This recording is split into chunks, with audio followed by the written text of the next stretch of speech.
Soy el pastor Juan José Gil. Yo diría que estamos en una época de nuevos faraones.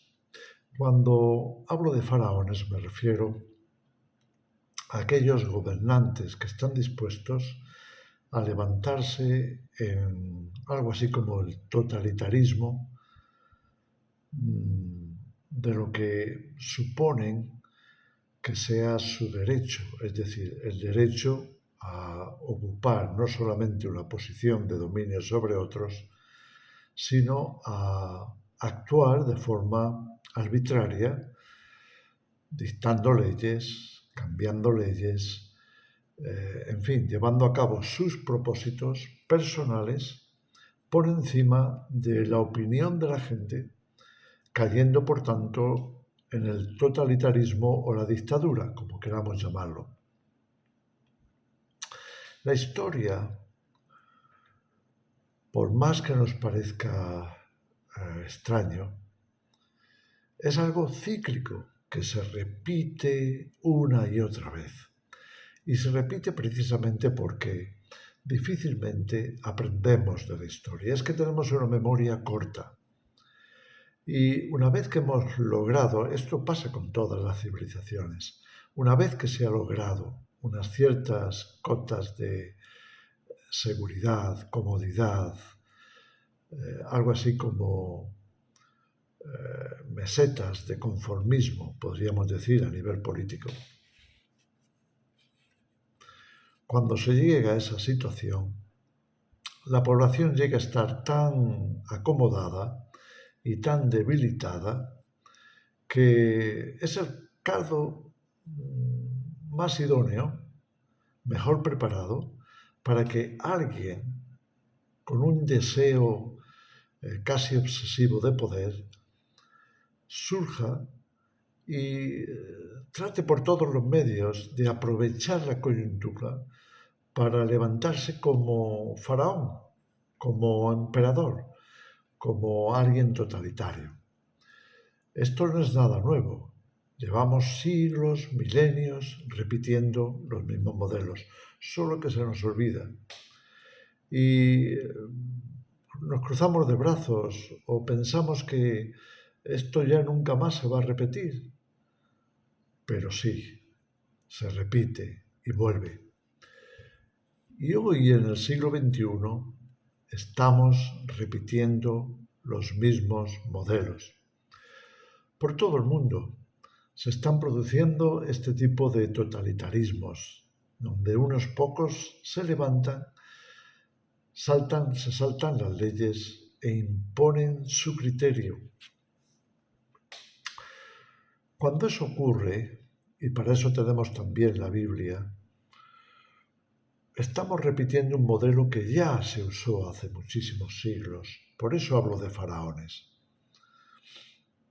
Cuando los faraones, como leemos en el libro del Éxodo, cuando los faraones se ven un poco en peligro, entonces comienzan su agenda de dominio y de superación de ese peligro. ¿Cómo lo hacen? Pues siguen unos patrones muy determinados que se llegan a repetir. Lo primero es imponer cargas. Hacen que la población se desgaste y se empobrezca. ¿Cómo? Pues a base de impuestos, de subir impuestos, de inventar impuestos, de sobrecargar a la población. Lee el capítulo 1 del libro del Éxodo. Te vas a dar cuenta cómo el modelo es repetitivo, casi circular. Se vuelve a dar, se vuelve a repetir. Algo que ocurrió hace 3.500 años, como es el caso del faraón en los días de Moisés, se vuelve a repetir en la actualidad y se repetirá hasta los días de la venida de Cristo y del reino de Dios. Los impuestos tienen como finalidad debilitar el poder económico del pueblo. Te dirán que, bueno, es para tener mejores servicios, es para que todo el mundo esté mejor. hasta cierto punto sí, pero incluso estando en buenas condiciones, se siguen imponiendo estas cosas. Y ya no se trata de cómo estar mejor, se trata de cómo tener un pueblo más débil, que sea más fácil de gobernar, más fácil de manipular, más fácil de esclavizar, porque el siguiente paso va en esa dirección. Lo que leemos en el Éxodo, en el capítulo 1, es que entonces se imponen al pueblo cargas de trabajo mayores. Por ejemplo, la construcción de ciudades más grandes o de edificios más impresionantes, más faraónicos, decimos. Y esto trae la necesidad de tener una población en activo que pueda trabajar más por menos. Y entonces se consigue un empobrecimiento progresivo y a la vez un pueblo más cargado de trabajo, más cansado, más oprimido. Esto es lo que leemos en ese capítulo del Éxodo, aunque te parezca extraño. ¿Ves alguna correlación con lo que ocurre hoy? Yo creo que sí, que la tiene. Entonces llega el tiempo de la opresión y cuando llega el tiempo de la opresión nos vamos a meter en una etapa de algo así como esclavitud descarada. Es decir, ya el pueblo no puede lograr lo que tenía antes porque no gana más, gana menos, en comparación con el coste de la vida, en comparación con los precios de las cosas. Ya el faraón se encarga de que eso ocurra así. Los precios se alzarán, pero las cargas también, es decir, los impuestos y la falta de sueldos mejores, más elevados, más de acuerdo con los precios, lo que hacen es que traen un empobrecimiento progresivo de la población. Por eso hablamos de esclavitud. Es que al final el modelo que se impone es un modelo de mucho trabajo, menos dinero, más pobreza y por tanto una población más fácil de dominar, más fácil de conformar. Porque ¿qué le queda a la población? Está debilitada, no se puede rebelar, está dominada por la élite política, gubernamental, financiera, etc. Entonces llega el momento en que se tienen que conformar con un poco de entretenimiento, mucho trabajo y apenas tiempo para pensar en nada más. Así los faraones imponen su criterio y a través de la esclavitud imponen sus grandes ciudades, sus grandes edificaciones, monumentos y demás, dándole la impresión a la gente de que ellos son los importantes, porque pertenecen a ese sistema, porque pueden presumir de ciudades y de grandes monumentos, y los toman como que son de ellos, cuando en realidad son del faraón, ni más ni menos. Pero es posible que no pare ahí la cosa, como leemos también en el capítulo 1 del Éxodo. Por favor, léelo, no te lo pierdas, porque trae enormes revelaciones. Repito, que hace 3.500 años ya estaban funcionando y hoy también. Entonces, ¿qué leemos en ese capítulo? Que no paró la cosa de la esclavitud. Entonces se llegó a otra etapa, se llegó a la etapa de prescindir de población. ¿Cómo? Pues con programas de eliminación de gente, eliminación de población, o como se dice ahora, reducción de la población. La reducción de la población se puede llevar a cabo a partir de diversas agendas que no son difíciles de observar hoy día. Tenemos hoy día la interrupción del embarazo, tenemos las ideologías de género, tenemos todo lo que tiene que ver con la carestía de la vida, que hace más difícil que la gente se anime a tener más hijos. Se hace también animando a la gente a tener otro tipo de familias que no son las tradicionales y que por tanto no se multiplican de la misma manera. Cada vez la gente tiene menos hijos. Todo eso es agenda de despoblación de la sociedad.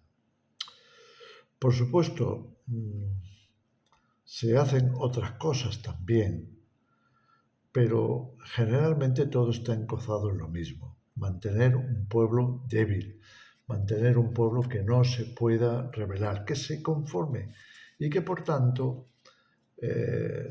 podamos decir que sea más servil, sea más conformista con lo que le ha tocado. Entonces, resumamos este proceso, estos programas, con algunas palabras claves. Entonces, la primera es empobrecimiento. La población acepta ese empobrecimiento progresivo. Repito, más impuestos, precios elevados, establecer algo así como una meseta durante mucho tiempo de salarios y por tanto de empobrecimiento, porque mientras los precios suben los salarios permanecen, y eso te va a llevar a la aceptación de la esclavitud, es decir, a prescindir de tu libertad, porque de eso se trata la esclavitud, a ver cómo tu libertad se reduce y vas a cambiar esa libertad que un día tenías por lo que el Estado te ofrece como seguridad. Sí, estamos pobres, tenemos menos dinero, menos posibilidades, no podemos avanzar económicamente, pero por lo menos tenemos seguridad, por lo menos tenemos un Estado fuerte, por lo menos tenemos una cierta estabilidad en ese sentido, y eso nos parece bien. Libertad por seguridad, ¿te suena eso? Yo creo que sí. Entonces se normalizan esos programas de despoblación, se normaliza, es como llegas a creerte que somos demasiados y que los estados no pueden con tanto y que lo que hace falta es que no se tengan tantos hijos. A pesar de que la Biblia nos presenta desde el principio muy claramente la intención divina, la intención de Dios es que la población siga creciendo hasta llenar la tierra, porque Dios ha provisto de todo lo necesario para que la tierra sustente a los pobladores que la llenen, que la pueblen. Pero no conviene políticamente. Y entonces la gente acaba aceptando eso como normal. Hay una normalización de la necesidad de población. Quizás se disfrace de ecologismo, del cuidado del planeta, en fin, una serie de cosas que se publicitan y se imponen en los discursos políticos de manera que la gente acabe normalizando la necesidad de despoblación. Es curioso, pero es así. Y entonces, ¿sabes que es muy fácil divinizar a un Estado? Sobre todo cuando se da un salto hacia el laicismo. ¿A qué me refiero? Me refiero a que el ser humano, casi por naturaleza, busca su trascendencia. Y al buscar la trascendencia, de alguna manera está en busca de su creador, en busca de Dios, de el poder que le ayude a salir de su limitación para impulsarse hacia la trascendencia eterna, ilimitada.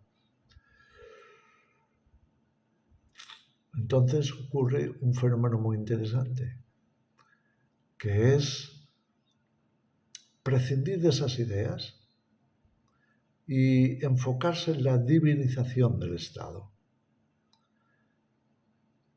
Y todo lo que estaba orientado a la búsqueda de Dios, al reconocimiento de que hay un creador y que Él debe tener las respuestas, todo lo enfocamos en el Estado. Es el Estado el que nos tiene que salvar. Es el Estado el que tiene las respuestas. Es curioso, pero al final caemos en eso. O la población cae en eso. Especialmente si está dispuesto a renunciar a sus tradiciones, a sus valores y principios, a la religión de los padres o a la fe de los padres, al sentido de lo espiritual, al pensamiento trascendental que busca una proyección en un futuro eterno. Cuando todo eso se abandona por el materialismo, se acaba divinizando al gobierno, se acaba divinizando a los gobernantes. Eso es por lo que el faraón acaba convirtiéndose en Dios, o el César. Se acaban transformando en semidioses. E incluso muchos exigen adoración, como pasaba entre los primeros cristianos, que veían cómo el Imperio Romano les exigía doblar la rodilla ante el gobernante, ante el César, reconociéndole como dueño y señor de la vida. ¿Sabes que muchos cristianos murieron por esta causa?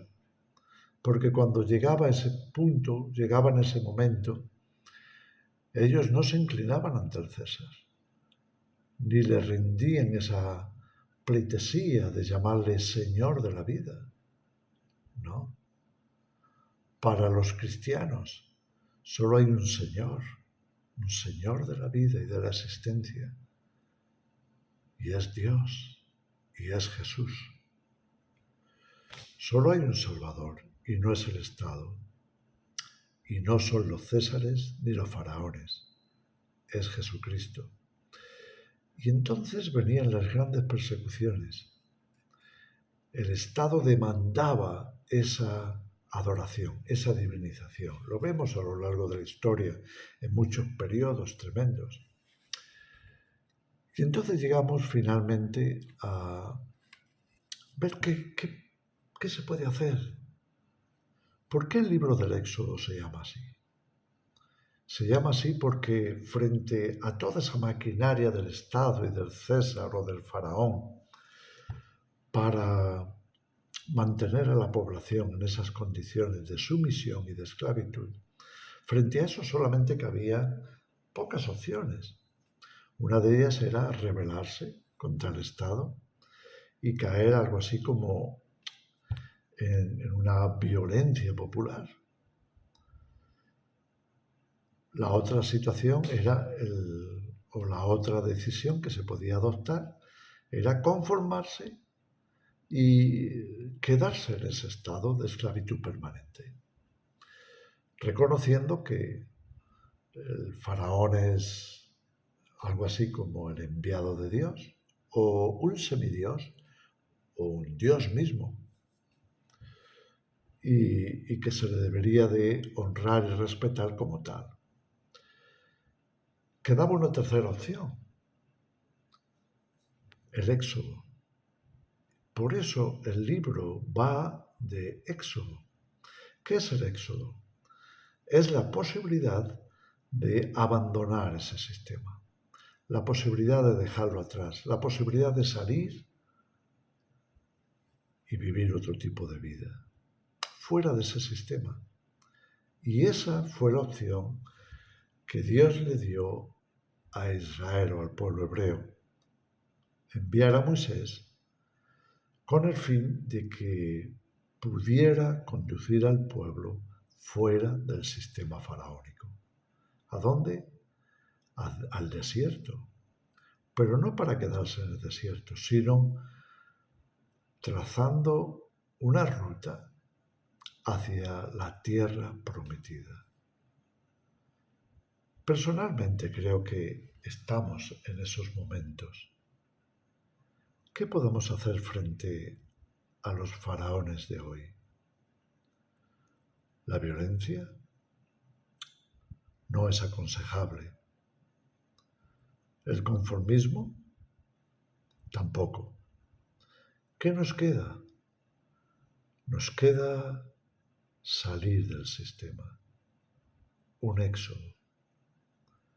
Y eso significaría aprender a ser independientes, aprender a tener libertad alimentaria, por ejemplo, para conquistar todas las demás libertades, saliendo de un sistema que solamente busca control, esclavizarte, transformarte en un número. ¿Ya te sientes así? Entonces la respuesta de Dios es: tienes que empezar a aprender a liberarte del sistema. En fin, no quiero alargarlo más. Os dejo esta reflexión. Que el Señor os bendiga.